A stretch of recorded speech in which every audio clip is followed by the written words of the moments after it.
We have a bet on this series. You're wearing that Cardinals hat. When the Giants win, you're not going to only wear the hat on TV. You're going to wear the full uniform, stirrups and cleats included. You looking forward to that? I am, yes. I'm wearing a Cardinals hat now. I've been wanting to wear a Cardinals hat on television my entire life. So for crying out, I usually take the hat off to go on TV. So I'll wear whatever stuff if it goes that way, and it kind of looks like it might. Even in losing, you get some consolation prize. All right, let me ask you first. Exactly. Kansas City Royals, team of destiny, question mark?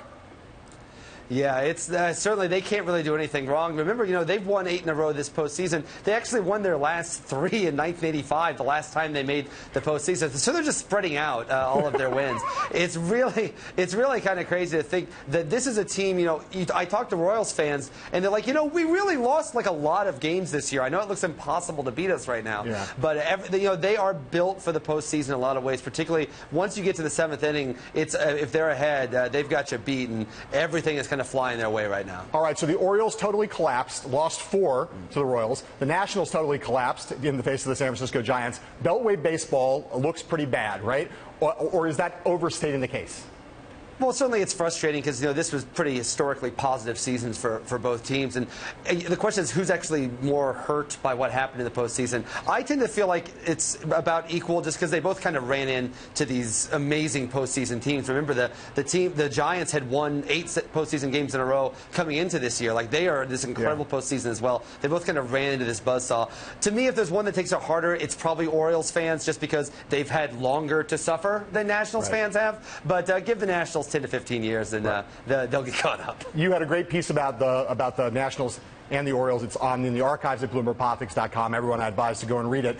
I'm not going to ask you much about the Cardinals and the Giants because it's obvious how that's going to turn out. Let's assume, for the sake of argument, that the Giants are in the World Series against the Kansas City Royals. What are the politics of that? Do we have a coastal elites versus flyover country heroes playing out in the course of the 7-game series?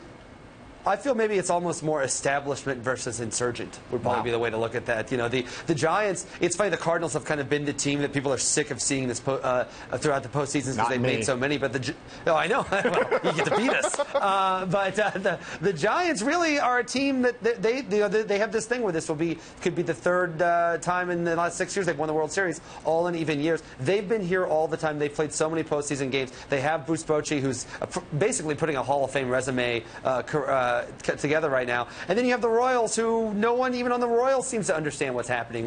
When people have been asking the Royals beat reporters, like, so what was their plan? How do other teams emulate the plan? And they're like, there was no plan. We have no idea what happened. But this kind of came out of nowhere. And so to see those things converge, I feel like it's less about like geography and more about kind of history, and particularly in the recent side. All right, we got about 20 seconds here. You got a great piece coming up on BloombergPolitics.com about Brooklyn 99. Go. Tell us what that's about.